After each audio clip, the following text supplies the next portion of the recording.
Hello friends, welcome back to my channel. ಇವತ್ತಿನ ವಿಡಿಯೋದಲ್ಲಿ ನಾನು ಶಿವರಾತ್ರಿ ಹಬ್ಬಕ್ಕೆ ಯಾವ ರೀತಿ ಒಂದು ಒಳ್ಳೆ ಅಡುಗೆ ಮಾಡೋದು ಅಂತ ತೋರಿಸ್ತಿದ್ದೇನೆ ಫ್ರೆಂಡ್ಸ್. ತುಂಬಾ ಟೇಸ್ಟಿ ಆಗ್ತದೆ. ಎಲ್ಲ ರೀತಿಯ ದಾಲು, ಪಾಯಸ ಮತ್ತು ಚೆನ್ನ ಮಸಾಲ, ರೈಸ್, ಪೂರಿ ಎಲ್ಲ ಮಾಡ್ಕೊಂಡಿದ್ದೇನೆ ನೋಡಿ. ಯಾವ ರೀತಿ ಮಾಡೋದು ಅಂತ ತೋರಿಸ್ತೇನೆ. ತುಂಬಾ ಈಸಿಯಾಗಿ ಮಾಡ್ಕೊಳ್ಬೋದು ಫ್ರೆಂಡ್ಸ್. ವಿಡಿಯೋನ ಸ್ಕಿಪ್ ಮಾಡಿದೆ ಪೂರ್ತಿಯಾಗಿ ನೋಡಿ. ಫಸ್ಟಿಗೆ ನಾನು ರೈಸ್ ಯಾವ ರೀತಿ ಮಾಡೋದು ಅಂತ ತೋರಿಸ್ತಿದ್ದೇನೆ ನೋಡಿ. ಫಸ್ಟಿಗೆ ನಾನು ಇಲ್ಲಿ ಬಿರಿಯಾನಿ ರೀತಿಯಾಗಿ ಮಾಡ್ಕೊಂಡಿದ್ದೇನೆ ನೋಡಿ ರೈಸನ್ನು. ತುಂಬಾ ಚೆನ್ನಾಗಿರ್ತದೆ. ಟೇಸ್ಟ್ ಅಂತೂ ಅಷ್ಟು ಚೆನ್ನಾಗಿ ಬರ್ತದೆ ಫ್ರೆಂಡ್ಸ್. ಇದನ್ನು ಯಾವ ರೀತಿ ಮಾಡೋದು ಅಂದರೆ, ಫಸ್ಟಿಗೆ ನಾನು ಕುಕ್ಕರ್ ಇಟ್ಕೊಂಡಿದ್ದೇನೆ. ಅದಕ್ಕೆ ಒಂದು 3 ಟೇಬಲ್ ಸ್ಪೂನಷ್ಟು ತುಪ್ಪ ಹಾಕ್ಕೊಂಡಿದ್ದೇನೆ. ಅದಕ್ಕೆ ಗರಂ ಮಸಾಲೆ ಎಲ್ಲ ಹಾಕ್ಕೊಳ್ತಿದ್ದೇನೆ. ಮತ್ತು 1 ಟೇಬಲ್ ಸ್ಪೂನಷ್ಟು ಸೋಂಪು ಮತ್ತು 1 ಟೇಬಲ್ ಸ್ಪೂನ್ ಜೀರಿಗೆ ಕೂಡ ಹಾಕ್ಕೊಳ್ತಿದ್ದೇನೆ. ಅವೆರಡು ಚೆನ್ನಾಗಿ ಚಟಪಟ ಅಂತ ಸಿಡಿದಾದ ನಂತರ ಶುಂಠಿ ಮತ್ತು ಬೆಳ್ಳುಳ್ಳಿ ಪೇಸ್ಟ್ ಉಂಟಲ್ಲ, ಅದನ್ನು ಕೂಡ ಹಾಕ್ಕೊಳ್ತಿದ್ದೇನೆ. ಪೇಸ್ಟ್ ಇಲ್ಲದಿದ್ದರೆ ಕಟ್ ಮಾಡಿ ಕೂಡ ಹಾಕ್ಕೊಳ್ಬೋದು. ನೆಕ್ಸ್ಟ್ ಈಗ ಅವೆಲ್ಲವೂ ಕೂಡ ಚೆನ್ನಾಗಿ ಫ್ರೈ ಆದ ನಂತರ 2 ಹಸಿಮೆಣಸು ಮತ್ತು 1 ಮೀಡಿಯಮ್ ಸೈಜಿನ ಈರುಳ್ಳಿಯನ್ನು ಉದ್ದನೆ ಕಟ್ ಮಾಡಿ ಹಾಕ್ಕೊಳ್ತಾ ಇದ್ದೇನೆ. ಇದು ಫ್ರೈ ಆದ ನಂತರ ತುಂಬಾ ಕೆಂಪಾಗೋ ತನಕ ಫ್ರೈ ಆಗೋದು ಬೇಡ, ಮಧ್ಯಮ ಆಗುವಷ್ಟು ಫ್ರೈ ಆದರೆ ಸಾಕು. ಇದು ಫ್ರೈ ಆದ ನಂತರ ಇದಕ್ಕೆ ನಾನು ಅಕ್ಕಿ ಹಾಕ್ಕೊಳ್ತಿದ್ದೇನೆ ನೋಡಿ. ಅಕ್ಕಿಯನ್ನು ನಾನು ಅರ್ಧ ಗಂಟೆ ಮುಂಚೆ ನೀರಲ್ಲಿ ನೆನೆಸಿಟ್ಕೊಂಡಿದ್ದೇನೆ. ಯಾವ ರೈಸ್ ಆದರೂ ಆಗ್ತದೆ. ನಾನು ಕೊಲಂ ರೈಸ್ ಉಂಟಲ್ಲ, ಅದನ್ನು ಹಾಕ್ಕೊಳ್ತಾ ಇದ್ದೇನೆ. ಹಾಕಿ ಒಂದು ಸ್ವಲ್ಪ ನಿಧಾನವಾಗಿ ಕೈ ಆಡಿಸ್ಕೊಳ್ಬೇಕು. ಜಾಸ್ತಿ ಮಾಡಿದರೆ ನಾವು ಫಸ್ಟಿಗೆ ನೆನೆಸಿಟ್ಕೊಂಡಿದ್ವಲ್ಲ, ಹಾಗಾಗಿ ಅಕ್ಕಿ ಪೂರ ಹುಡಿ ಆಗ್ತದೆ. ಓಕೆ, ಈಗ ಇದನ್ನು ನಾನು ಒಂದು 2-3 ನಿಮಿಷ ಫ್ರೈ ಮಾಡ್ಕೊಳ್ತೇನೆ. ಫ್ರೈ ಕೂಡ ಆಗಿದೆ. ನೆಕ್ಸ್ಟ್ ಈಗ ಇದಕ್ಕೆ ನಾನು ನೀರು ಸೇರಿಸ್ಕೊಳ್ತೇನೆ. ನೀರು ಯಾವ ರೀತಿ ಅಂದರೆ, ನಾವು 1 ಗ್ಲಾಸ್ ಅಕ್ಕಿ ಹಾಕಿದರೆ 2 ಗ್ಲಾಸ್ ಆಗುವಷ್ಟು ನೀರು ಹಾಕ್ಕೊಳ್ಬೇಕು. ನಾನು ಇಲ್ಲಿ 1.5 ಗ್ಲಾಸ್ ಆಗುವಷ್ಟು ಅಕ್ಕಿ ಹಾಕ್ಕೊಂಡಿದ್ದೇನೆ. ಅದಕ್ಕೆ ನಾನು 3 ಗ್ಲಾಸ್ ಆಗುವಷ್ಟು ನೀರು ಕೂಡ ಸೇರಿಸ್ಕೊಳ್ತಾ ನೀರು ಚೆನ್ನಾಗಿ ಕುದಿ ಬಂದ ನಂತರ ಇದಕ್ಕೆ ರುಚಿಗೆ ಉಪ್ಪು ಕೂಡ ಸೇರಿಸ್ಕೊಳ್ತಾ ಇದ್ದೇನೆ. ಚೆನ್ನಾಗಿ ಕುದ್ದಾದ ನಂತರ ನಾವು ಲಿಡ್ ಕ್ಲೋಸ್ ಮಾಡಬೇಕು. ಫಸ್ಟಿಗೆ ನೀರು ಕುದ್ದಾದ ನಂತರ ಮಾಡ್ಕೊಳ್ಬೇಕು. ಇದಕ್ಕೆ ಈಗ ನಾನು ಪುದೀನ ಸೊಪ್ಪು ಮತ್ತು ಕೊತ್ತಂಬರಿ ಸೊಪ್ಪು ಉಂಟಲ್ಲ, ಇದನ್ನು ಹಾಕಿ 2 ಸಿಟಿ ಮಾಡ್ಕೊಳ್ತೇನೆ. ಓಕೆ, ನೆಕ್ಸ್ಟ್ ಈಗ ನಾನು ಚೆನ್ನ ಮಸಾಲ ಯಾವ ರೀತಿ ಮಾಡೋದು ಅಂತ ತೋರಿಸ್ತಿದ್ದೆ ನೋಡಿ. ತುಂಬಾ ಟೇಸ್ಟಿ ಆಗ್ತದೆ ಫ್ರೆಂಡ್ಸ್. ಇದು ಪೂರಿಗೆ ಚಪಾತಿಗಂತೂ ಅಷ್ಟು ಚೆನ್ನಾಗಾಗ್ತದೆ. ಇದನ್ನು ಯಾವ ರೀತಿ ಮಾಡೋದು ಅಂತ ತೋರಿಸ್ತೇನೆ. ತುಂಬಾ ಈಸಿಯಾಗಿ ಸಿಂಪಲ್ಲಾಗಿ ನಾವು ಟೇಸ್ಟಿಯಾಗಿ ಮಾಡ್ಕೊಳ್ಬೋದು. ಫಸ್ಟಿಗೆ ನಾನು ಒಂದು ಪಾತ್ರೆ ಇಟ್ಕೊಂಡಿದ್ದೇನೆ ನೋಡಿ. ಇದಕ್ಕೆ ನೀರು ಹಾಕ್ಕೊಂಡಿದ್ದೇನೆ, ಎಣ್ಣೆ ಇಲ್ಲ ನೀರು. ಈಗ ಈ 2 ಮೀಡಿಯಮ್ ಸೈಜಿನ ಈರುಳ್ಳಿಯನ್ನು ಉದ್ದನೆ ಕಟ್ ಮಾಡಿ ಹಾಕ್ಕೊಂಡಿದ್ದೇನೆ. ಈರುಳ್ಳಿ ಚೆನ್ನಾಗಿ ಬೇಯ್ಕೊಳ್ಬೇಕು ನೀರಲ್ಲಿ. ಮತ್ತು ನಾನು ಇದಕ್ಕೆ ಒಂದು ಅರ್ಧ ಕಪ್ ಆಗುವಷ್ಟು ತೆಂಗಿನಕಾಯಿ ತುರಿ ಹಾಕ್ಕೊಳ್ತಿದ್ದೇನೆ. ಕೊಬ್ಬರಿ ತುರಿ ಎಲ್ಲ, ಹಸಿ ತೆಂಗಿನಕಾಯಿ ತುರಿ ಹಾಕ್ಕೊಳ್ತಿದ್ದೇನೆ. ಇದಕ್ಕೆ ಒಂದು 10 ಗೋಡಂಬಿ ಕೂಡ ಹಾಕ್ಕೊಳ್ತಿದ್ದೇನೆ. ಮತ್ತು ಇದೇನೆಂದರೆ ಗುಂಬಳಕಾಯಿ ಬೀಜ ಇರ್ತದಲ್ಲ, ಅದನ್ನು ಕೂಡ ಹಾಕ್ಕೊಳ್ತಾ ಇದ್ದೇನೆ. ಮತ್ತು ಇದು ಒಣಮೆಣಸು ಕೂಡ ಹುರಿದಿದ್ದೆಲ್ಲ ಹಸಿ ಮೆಣಸು ಕೂಡ ಹಾಕ್ಕೊಳ್ತಾ ಇದ್ದೇನೆ. ಓಕೆ, ನೆಕ್ಸ್ಟ್ ಈಗ ನಾನು ಗಸಗಸೆ 1 ಟೇಬಲ್ ಸ್ಪೂನ್, ಅರಶಿನ ಅರ್ಧ ಟೇಬಲ್ ಸ್ಪೂನ್ ಮತ್ತು ರುಚಿಗೆ ಸ್ವಲ್ಪ ಉಪ್ಪು ಕೂಡ ಸೇರಿಸ್ಕೊಳ್ತಾ ಇದ್ದೇನೆ. ಓಕೆ, ಇಷ್ಟನ್ನು ಚೆನ್ನಾಗಿ ಬೇಯಿಸ್ಕೊಳ್ಬೇಕು. ಕರ್ಬೂಜ ಬೀಜ, ಗುಂಬಳ ಬೀಜ ಎಲ್ಲ ಇರ್ತದಲ್ಲ, ಅದನ್ನೆಲ್ಲ ಹಾಕಿದರೆ ತುಂಬಾ ಚೆನ್ನಾಗಿ ಬರ್ತದೆ ಫ್ರೆಂಡ್ಸ್ ಟೇಸ್ಟು. ಓಕೆ, ಇದು ಚೆನ್ನಾಗಿ ಬೆಂದಿದೆ ನೋಡಿ. ಇದಕ್ಕೀಗ ನಾನು ಚಕ್ಕೆ, ಲವಂಗ ಮತ್ತು 1 ಎಲೆ ಹಾಕ್ಕೊಳ್ತಾ ಇದ್ದೇನೆ. ಸಣ್ಣ ಪೀಸ್ ಚಕ್ಕೆ, 2 ಲವಂಗ ಹಾಕ್ಕೊಳ್ತಾ ಇದ್ದೇನೆ ಫ್ರೆಂಡ್ಸ್. ಓಕೆ, ಇದನ್ನು ಈಗ ಒಂದು 2-3 ನಿಮಿಷ ಬೇಯಿಸ್ಕೊಳ್ಬೇಕು. ಬೇಯಿಸಾದ ನಂತರ ತಣ್ಣಗಾದ ನಂತರ ಇದನ್ನು ನೈಸಾಗಿ ಪೇಸ್ಟ್ ಮಾಡ್ಕೊಳ್ಬೇಕು. ನೆಕ್ಸ್ಟ್ ಈಗ ಒಂದು ಕಡಾಯಿ ಇಟ್ಕೊಂಡಿದ್ದೇನೆ ನೋಡಿ. ಕಡಾಯಿಗೆ 1 ಟೇಬಲ್ ಸ್ಪೂನ್ ಎಣ್ಣೆ ಮತ್ತು 1 ಟೇಬಲ್ ಸ್ಪೂನ್ ಆಗುವಷ್ಟು ತುಪ್ಪ ಹಾಕ್ಕೊಂಡಿದ್ದೇನೆ. 2 ಟೇಬಲ್ ಸ್ಪೂನ್ ಎಣ್ಣೆ. ಇದಕ್ಕೆ ನಾನು ಮೀಡಿಯಮ್ ಸೈಜಿನ ಒಂದು ಈರುಳ್ಳಿಯನ್ನು ಚಿಕ್ಕದಾಗಿ ಕಟ್ ಮಾಡಿ ಹಾಕ್ಕೊಳ್ತಾ ಇದ್ದೇನೆ.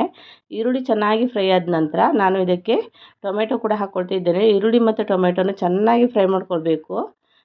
ಸ್ವಲ್ಪ ಕೆಂಪಾಗೋ ತನಕ ಫ್ರೈ ಮಾಡಿದರೆ ಚೆನ್ನಾಗಿ ಬರ್ತದೆ ಟೇಸ್ಟು. ಓಕೆ, ನೆಕ್ಸ್ಟಿಗೆ ಇದಕ್ಕೆ ನಾನು ಶುಂಠಿ ಮತ್ತು ಬೆಳ್ಳುಳ್ಳಿ ಪೇಸ್ಟ್ ಉಂಟಲ್ಲ, ಅದನ್ನು ಹಾಕ್ಕೊಳ್ತಾ ಇದ್ದೇನೆ. ಹಾಕಿ ಚೆನ್ನಾಗಿ ಹಸಿ ವಾಸನೆ ಹೋಗೋ ತನಕ ಫ್ರೈ ಮಾಡ್ಕೊಳ್ಬೇಕು. ಓಕೆ, ಈಗ ಇದು ಕೂಡ ಫ್ರೈ ಆಗಿದೆ ನೋಡಿ. ಇದಕ್ಕೆ ನಾನು ರುಚಿಗೆ ಈಗ ಉಪ್ಪು ಕೂಡ ಸೇರಿಸ್ಕೊಳ್ತಾ ಇದ್ದೇನೆ. ಉಪ್ಪು ಮತ್ತು ಅರಶಿನ ಪೌಡ್ರ್ ಕೂಡ ಹಾಕ್ಕೊಳ್ತಾ ಇದ್ದೇನೆ. ನಾವು ಬೇಯಿಸುವಾಗ ಕೂಡ ಅರಶಿನ ಪೌಡ್ರ್ ಹಾಕಿದ್ವಲ್ಲ, ಹಾಗಾಗಿ ಸ್ವಲ್ಪನೇ ಹಾಕಿದರೆ ಸಾಕು, 1/4 ಟೇಬಲ್ ಸ್ಪೂನ್ ಆಗೋಷ್ಟು. ಓಕೆ, ಇದು ಕೂಡ ಚೆನ್ನಾಗಿ ಫ್ರೈ ಆಗಿದೆ. ನೆಕ್ಸ್ಟ್ ಈಗ ನಾನು ಗ್ರೈಂಡ್ ಮಾಡಿದ ಮಸಾಲ ಉಂಟಲ್ಲ, ಅದನ್ನು ಹಾಕ್ಕೊಳ್ತಾ ಇದ್ದೇನೆ. ನಾವು ಫಸ್ಟಿಗೆ ನೀರಿನಲ್ಲಿ ಬೇಯಿಸಿಟ್ಕೊಂಡಿದ್ವಲ್ಲ, ಆ ಮಸಾಲವನ್ನು ಹಾಕ್ಕೊಳ್ತಾ ಇದ್ದೇನೆ. ಹಾಕಿ ಚೆನ್ನಾಗಿ ಕುದಿಸ್ಕೊಳ್ಬೇಕು. ಹಸಿ ವಾಸನೆ ಎಲ್ಲ ಹೋಗೋ ತನಕ ಚೆನ್ನಾಗಿ ಫ್ರೈ ಮಾಡ್ಕೊಳ್ಬೇಕು ಎಣ್ಣೆಯಲ್ಲಿ.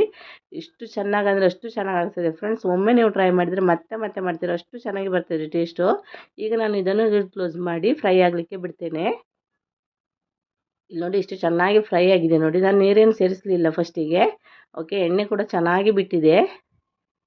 ಈಗ ಚೆನ್ನಾಗಿ ಒಂದು ಸಾರಿ ತಿರ್ಸ್ಕೊಳ್ತಾ ಇದ್ದೇನೆ. ಇದಕ್ಕೆ ಈಗ ನಾನು ಸ್ವಲ್ಪ ನೀರು ಕೂಡ ಸೇರಿಸ್ತಿದ್ದೇನೆ. ನಾವು ಚೆನ್ನ ಮಸಾಲ ಮಾಡೋದ್ರಿಂದ, ಪೂರಿಗೆ ಮಾಡೋದ್ರಿಂದ ಸ್ವಲ್ಪ ದಪ್ಪ ದಪ್ಪಾಗಿ ಮಾಡಿದರೆ ಚೆನ್ನಾಗಾಗ್ತದೆ. ಇದಕ್ಕೆ ಈಗ ಮಸಾಲೆ ಏನಂದರೆ 1 ಟೇಬಲ್ ಸ್ಪೂನಷ್ಟು ಧನಿಯಾ ಪೌಡರ್, ಅರ್ಧ ಟೇಬಲ್ ಸ್ಪೂನ್ ಆಗುವಷ್ಟು ಜೀರಿಗೆ, 1 ಟೇಬಲ್ ಸ್ಪೂನ್ ಗರಂ ಮಸಾಲ ಹಾಕ್ಕೊಳ್ತಾ ಇದ್ದೇನೆ. ನೆಕ್ಸ್ಟು ನಾವು ಖಾರಕ್ಕೆ ಮೆಣಸಿನ ಪೌಡ್ರ್ ಕೂಡ ಹಾಕ್ಕೊಳ್ಬೇಕು. ನಾನು ಮೆಣಸಿನ ಪೌಡ್ರ್ ಏನಂದರೆ ನಾವು ಫಸ್ಟಿಗೆ ಒಣಮೆಣಸು ಹಾಕಿದ್ವಲ್ಲ, ಖಾರ ಕಡಿಮೆ ಆದರೆ ಮಾತ್ರ ಮೆಣಸಿನ ಪೌಡ್ರ್ ಸೇರಿಸ್ಕೊಳ್ಬೇಕು. ನೆಕ್ಸ್ಟ್ ಈಗ ನಾನು ಬೇಯಿಸಿದ ಕಾಬೂಲ್ ಕಡಲೆ ಉಂಟಲ್ಲ, ಅದನ್ನು ಹಾಕ್ಕೊಳ್ತಾ ಇದ್ದೇನೆ. ಈಗ ಚೆನ್ನ ಮಸಾಲ ಕೂಡ ರೆಡಿಯಾಗಿದೆ ಫ್ರೆಂಡ್ಸ್. ತುಂಬಾ ಟೇಸ್ಟಿ ಆಗ್ತದೆ ಫ್ರೆಂಡ್ಸ್. ಇದು ಪೂರಿ ಜೊತೆಗಂತೂ ಅಷ್ಟು ಚೆನ್ನಾಗಿ ಟೇಸ್ಟ್ ಬರ್ತದೆ. ಓಕೆ, ಚೆನ್ನಾಗಿ ಕುದಿಸ್ಕೊಳ್ತಾ ಇದ್ದೇನೆ. ಫೈನಲ್ ಆಗಿ ನಾನು ಇದಕ್ಕೆ ಕೊತ್ತಂಬರಿ ಸೊಪ್ಪು ಕೂಡ ಹಾಕ್ಕೊಳ್ತಾ ಇದ್ದೇನೆ. ಹಬ್ಬಕ್ಕೆ ನಾವು ಈ ರೀತಿಯಾಗಿ ಸಿಂಪಲ್ಲಾಗಿ ಅಡುಗೆ ಮಾಡಿಕೊಂಡ್ರೆ ಮನೆಯಲ್ಲಿ ಎಲ್ಲರಿಗೂ ಕೂಡ ತುಂಬಾ ಇಷ್ಟ ಆಗ್ತದೆ. ನಮ್ಮ ಕೆಲಸ ಕೂಡ ಬೇಗನೆ ಆಗ್ತದೆ ಫ್ರೆಂಡ್ಸ್. ಓಕೆ, ಇದು ಕೂಡ ರೆಡಿಯಾಗಿದೆ.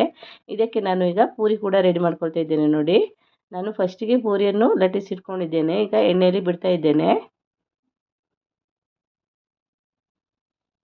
ಸಿಂಪಲ್ಲಾಗಿ ಟೇಸ್ಟಿಯಾಗಿ ಮಾಡ್ಕೊಳ್ಬೋದು ಫ್ರೆಂಡ್ಸ್. ಈ ರೀತಿ ಮಾಡಿದರೆ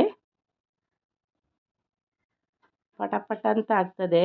ಓಕೆ, ನೆಕ್ಸ್ಟ್ ಈಗ ಇನ್ನೊಂದು ಪೂರಿಯನ್ನು ಕೂಡ ನಾನು ಬಿಡ್ತಾ ಇದ್ದೇನೆ. ನೋಡಿ,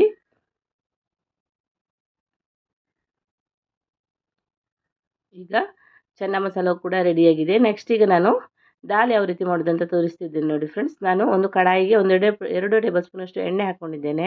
ಅದಕ್ಕೆ 1 ಟೇಬಲ್ ಸ್ಪೂನಷ್ಟು ಕೊತ್ತಂಬರಿ ಬೀಜ ಹಾಕ್ಕೊಳ್ತಾ ಇದ್ದೇನೆ. ಅದು ಜೀರಿಗೆ ಹಾಕ್ಕೊಳ್ತಾ ಇದ್ದೇನೆ.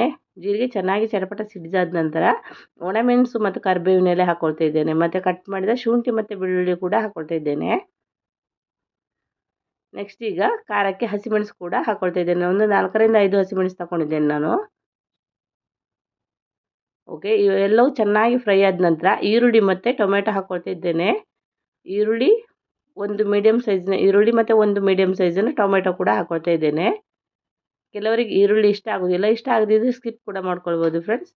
ನೆಕ್ಸ್ಟ್ ಈಗ ನಾನು ಉಪ್ಪು ಮತ್ತು ಅರಶಿನ ಪೌಡ್ರ್ ಕೂಡ ಹಾಕ್ಕೊಳ್ತಾ ಇದ್ದೇನೆ. ನಾನು ತೊಗರಿಬೇಳೆಯನ್ನು ಫಸ್ಟಿಗೆ ಬೇಯಿಸಿ ಇಟ್ಕೊಂಡಿದ್ದೇನೆ. ತೊಗರಿಬೇಳೆ ನಾವು ಚೆನ್ನಾಗಿ ಬೇಯಬೇಕಾದ್ರೆ ಏನು ಮಾಡಬೇಕಂದ್ರೆ, ನಾವು ಒಂದು ಅರ್ಧ ಗಂಟೆ ಮುಂಚೆ ನೀರಲ್ಲಿ ನೆನೆಸಿ ಇಟ್ಕೊಂಡು ಮತ್ತೆ ಬೇಯಿಸಿದರೆ ತುಂಬಾ ನೆಸ್ಸಾಗಿ ಆಗ್ತದೆ ಫ್ರೆಂಡ್ಸ್. ತುಂಬಾ ಸ್ಮೂತ್ ಆಗ್ತದೆ ಬೇಳೆ. ಇಲ್ಲಿ ನೋಡಿ, ನಾನು ಬೇಯಿಸಿದ ತೊಗರಿಬೇಳೆ ಕೂಡ ಹಾಕ್ಕೊಂಡಿದ್ದೇನೆ. ನೋಡಿ, ಈಗ ದಾಲ್ ಕೂಡ ರೆಡಿಯಾಗಿದೆ. ಇದು ಚೆನ್ನಾಗಿ ಕುದಿ ಬಂದ ನಂತರ ಇದಕ್ಕೆ ಕುದಿ ಬರಲಿಕ್ಕೆ ಬಿಡ್ತೇನೆ. ನೋಡಿ ಫ್ರೆಂಡ್ಸ್, ನಾನು ಈಗ ಚೆನ್ನಾಗಿ ಕುದಿ ಬಂದಿದೆ. ನೋಡಿ, ಕುದ್ದಾದ ನಂತರ ಫೈನಲ್ ಆಗಿ ಇದಕ್ಕೆ ನಾನು ಕೊತ್ತಂಬರಿ ಸೊಪ್ಪು ಹಾಕ್ಕೊಳ್ತಾ ಇದ್ದೇನೆ. ಈ ಟೈಮಲ್ಲಿ ಉಪ್ಪು ಮತ್ತು ಖಾರ ಎಲ್ಲ ನೋಡ್ಕೊಳ್ಬೇಕು. ಈಗ ಫೈನಲ್ ಆಗಿ ಕೊತ್ತಂಬರಿ ಸೊಪ್ಪು ಕೂಡ ಸೇರಿಸ್ತಾ ಇದ್ದೇನೆ. ಈಗ ದಾಲ್ ಕೂಡ ರೆಡಿಯಾಗಿದೆ. ತುಂಬಾ ಪಟಪಟ ಅಂತ ಮಾಡ್ಕೊಳ್ಬೋದು ಫ್ರೆಂಡ್ಸ್ ಈ ರೀತಿ ರೆಸಿಪಿಯನ್ನು. ನೆಕ್ಸ್ಟ್ ಈಗ ನಾನು ಪಾಯಸ ಯಾವ ರೀತಿ ಮಾಡೋದು ಅಂತ ತೋರಿಸ್ತಿದ್ದೇನೆ. ನೋಡಿ, ನಾನಿಲ್ಲಿ 2 ಲೀಟರ್ ಆಗುವಷ್ಟು ಹಾಲು ತಗೊಂಡಿದ್ದೇನೆ. ಹಾಲು ಚೆನ್ನಾಗಿ ಕುದಿ ಬಂದ ನಂತರ ಇದಕ್ಕೆ ನಾನು ಸಕ್ಕರೆ ಕೂಡ ಹಾಕ್ಕೊಳ್ತಾ ಇದ್ದೇನೆ. ನೋಡಿ, ನಾನು ಶಾವಿಗೆ ಪಾಯಸ ಮಾಡ್ಕೊಳ್ತಾ ಇದ್ದೇನೆ. ಸಕ್ಕರೆ ಚೆನ್ನಾಗಿ ಕರಗಿದ ನಂತರ ನಾನು ಫ್ರೈ ಮಾಡಿದ ಶಾವಿಗೆ ಬರ್ತದಲ್ಲ, ಅದನ್ನು ಹಾಕ್ಕೊಳ್ತಾ ಇದ್ದೇನೆ. ಇಲ್ಲಿ ನೋಡಿ, ಮತ್ತು ಹಸಿ ಶಾವಿಗೆ ಸಿಗ್ತದಲ್ಲ, ಅದನ್ನು ಕೂಡ ಹಾಕ್ಕೊಳ್ಬೋದು. ಹಸಿ ಶಾವಿಗೆ ಆದರೆ ಸ್ವಲ್ಪ ನಾವು ಫ್ರೈ ಮಾಡ್ಕೊಳ್ಬೇಕಾಗ್ತದೆ. ಈ ಶಾವಿಗೆ ಪ್ಯಾಕೆಟ್ ಒಳಗೆ ನಾನು ನೋಡಲೇ ಇಲ್ಲ. ಶಾವಿಗೆ ನೋಡಿದರೆ ಫುಲ್ ಡ್ರೈ, ತುಂಬಾ ಜಾಸ್ತಿಯಾಗಿ ರೋಸ್ಟ್ ಆಗಿದೆ. ಏನು ಮಾಡಲಿಕ್ಕೂ ಇಲ್ಲ, ನಾನು ಆಗಿ ಹೋಯಿತು. ನೆಕ್ಸ್ಟ್ ಈಗ ಇದು ಚೆನ್ನಾಗಿ ಕುದಿ ಬಂದ ನಂತರ ನಮ್ಮ ಪಾಯಸ ಕೂಡ ರೆಡಿಯಾಗಿದೆ ಫ್ರೆಂಡ್ಸ್. ಇದಕ್ಕೆ ನಾವು ಸ್ವಲ್ಪ ಒಂದು ಚಿಟಿಕೆ ಆಗುವಷ್ಟು ಚೆನ್ನಾಗಿ ಕುದ್ದಾದ ನಂತರ ಒಂದು ಚಿಟಿಕೆ ಆಗುವಷ್ಟು ಉಪ್ಪನ್ನು ಸೇರಿಸ್ಕೊಳ್ಬೇಕು. ಆವಾಗ ಟೇಸ್ಟ್ ತುಂಬಾ ಚೆನ್ನಾಗಿ ಬರ್ತದೆ. ಫೈನಲ್ ಆಗಿ ಇದಕ್ಕೆ ನಾನು ತುಪ್ಪದಲ್ಲಿ ಹುರಿದ ಗೋಡಂಬಿ ಮತ್ತು ದ್ರಾಕ್ಷಿಯನ್ನು ಹಾಕ್ಕೊಳ್ತಾ ಇದ್ದೇನೆ. ಓಕೆ, ಎಲ್ಲವೂ ಕೂಡ ರೆಡಿಯಾಗಿದೆ. ಇಷ್ಟು ಪಟಪಟ್ ಅಂತ ಮಾಡ್ಕೊಳ್ಬೋದು ಫ್ರೆಂಡ್ಸ್. ಇಲ್ಲಿ ನೋಡಿ, ಒಂದು ಚಿಟಿಕೆ ಆಗುವಷ್ಟು ಉಪ್ಪು ಕೂಡ ಹಾಕ್ಕೊಳ್ಬೇಕು. ಆವಾಗ ಪಾಯಸದ ಟೇಸ್ಟ್ ಇನ್ನೂ ಚೆನ್ನಾಗಿ ಬರ್ತದೆ. ಓಕೆ, ಎಲ್ಲವೂ ಕೂಡ ರೆಡಿಯಾಗಿದೆ. ನೋಡಿ, ಪಾಯಸವೂ ಕೂಡ ರೆಡಿಯಾಗಿದೆ. ಮತ್ತು ಚೆನ್ನ ಮಸಾಲವೂ ಕೂಡ ರೆಡಿಯಾಗಿದೆ. ನೋಡಿ,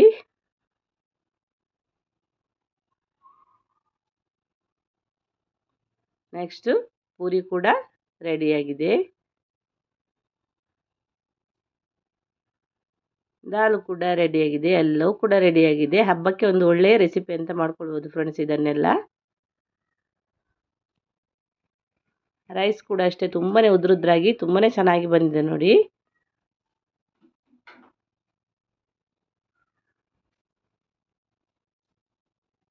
ಇಲ್ಲಿ ನೋಡಿ ಅಷ್ಟು ಚೆನ್ನಾಗಾಗಿದೆ ಫ್ರೆಂಡ್ಸ್ ರೈಸು. ಈಗ ಸರ್ವಿಂಗ್ ಪ್ಲೇಟಿಗೆ ಕೂಡ ಹಾಕಿ ತೋರಿಸ್ತಿದ್ದೇನೆ ನೋಡಿ. ಇದರ ಜೊತೆ ನಾನು ಹಪ್ಪಳ ಕೂಡ ಹುರಿದಿಟ್ಕೊಂಡಿದ್ದೇನೆ. ನೋಡಿದ್ರಲ್ಲ ಫ್ರೆಂಡ್ಸ್ ಯಾವ ರೀತಿ ಮಾಡೋದು ಅಂತ. ನಿಮಗೆ ನನ್ನ ಈ ವಿಡಿಯೋ ಇಷ್ಟ ಆದರೆ ಪ್ಲೀಸ್ ಒಂದು ಲೈಕ್ ಮಾಡಿ, ಶೇರ್ ಮಾಡಿ ಮತ್ತು ಕಮೆಂಟ್ಸ್ ಮಾಡಿ. ಹೊಸಬರಾಗಿದ್ದರೆ ಪ್ಲೀಸ್ ಒಂದು ಸಬ್ಸ್ಕ್ರೈಬ್ ಮಾಡ್ಕೊಂಡು ನೋಡ್ಕೊಳ್ಳಿ friends. Thank you for watching.